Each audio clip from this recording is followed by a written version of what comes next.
എൻ്റെ പേര് പ്രഭാകരൻ, വളാഞ്ചേരിയിലാണ്.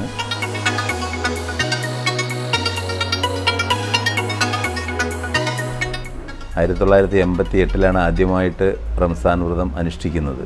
എൻ്റെ ഒരു സുഹൃത്ത് മുഹമ്മദ് മുസ്തഫയുടെ ഒരു പ്രേരണയാണ് ഇത് തുടങ്ങാൻ. വെറുതെ ഒരു 4 ദിവസം റംസാൻ വ്രതം എടുത്ത് നോക്കുക എന്ന് പറഞ്ഞതിൻ്റെ അടിസ്ഥാനത്തിൽ തുടങ്ങിയതാണെങ്കിൽ പോലും ആ 4 ദിവസത്തെ അനുഭൂതിയാണ് പിന്നീട് അത് നിർത്താതെ തുടർന്നും എടുക്കാൻ എന്നെ പ്രേരിപ്പിച്ചത്. ഈ ഒരു മാസം എടുക്കുന്ന റംസാൻ വ്രതം കൊണ്ട് ശേഷിക്കുന്ന 11 മാസക്കാലവും അതിൻ്റെ മാനസികവും ശാരീരികവുമായിട്ടുള്ള വല്ലാത്തൊരു അനുഭൂതി എനിക്ക് ലഭിക്കാറുണ്ട്. ശരിക്കു പറഞ്ഞാൽ മനസ്സും ശരീരവും ഒരുപോലെ ശുദ്ധീകരിക്കപ്പെടുന്ന ഒരു കാലഘട്ടമായിട്ടാണ് എനിക്കിത് തോന്നിയിട്ടുള്ളത്.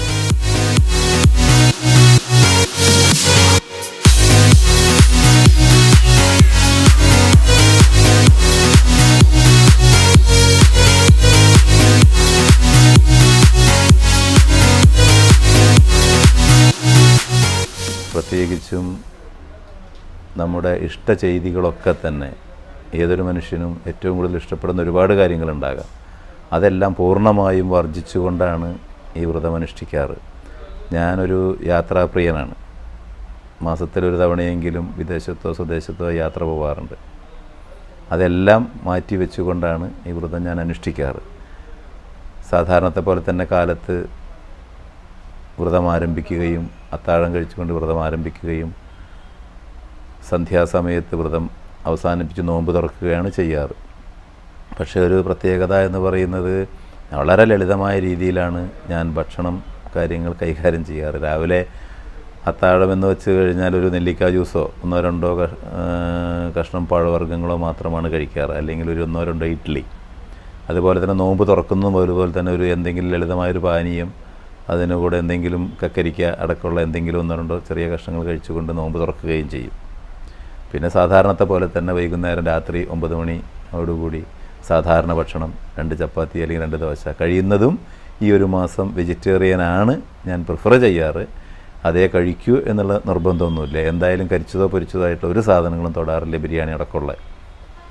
ഇത് ഈ രീതിയിലുള്ളൊരു ഭക്ഷണ സമ്പ്രദായമാണ് റംസാൻ വ്രതാനുഷ്ഠാനവുമായി ബന്ധപ്പെട്ട് എല്ലാവരും ചെയ്യേണ്ടത് എന്നാണ് എൻ്റെ ഒരു അഭിപ്രായം.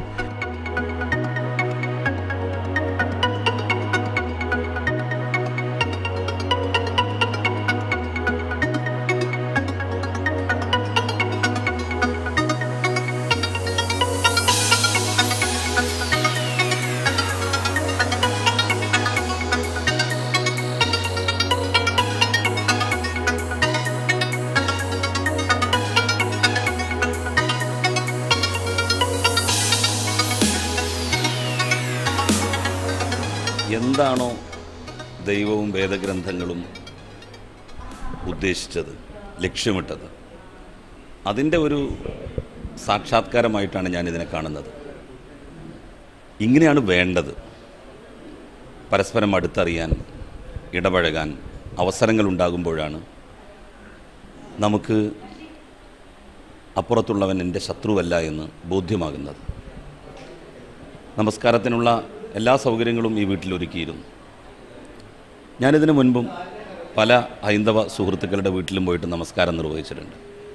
ബഹുമാനനായ മുഖ്യമന്ത്രി പിണറായി വിജയൻ്റെ വീട്ടിൽ കേരള യാത്രയോടനുബന്ധിച്ച് ഞങ്ങൾ ചെന്ന സമയത്ത് അന്ന് ളുഹറിൻ്റെ സമയമായിരുന്നു. ഞാൻ അവിടെ നിന്നാണ്, അദ്ദേഹത്തിൻ്റെ ഭാര്യയാണ് അന്ന് എനിക്ക് സൗകര്യങ്ങളൊക്കെ ചെയ്തു തന്നത്. CPM-ൻ്റെ പാർട്ടി ഓഫീസുകളിൽ നമസ്കാരം നിർവഹിച്ചിട്ടുണ്ട്. ഇവിടെ ഇതിനു മുമ്പ് ഞാൻ നമസ്കരിച്ചിട്ടുണ്ട്. ഇതാണ് യഥാർത്ഥത്തിൽ നമ്മളുടെ നാട് ഇന്ന് ആഗ്രഹിക്കുന്നതും അഭിലഷിക്കുന്നതും. ഇതിന് നേതൃത്വം നൽകിയ, മുന്നോട്ട് വന്ന പ്രഭാകരനെയും അദ്ദേഹത്തിൻ്റെ കുടുംബത്തെയും എത്ര അഭിനന്ദിച്ചാലും മതിയാവില്ല.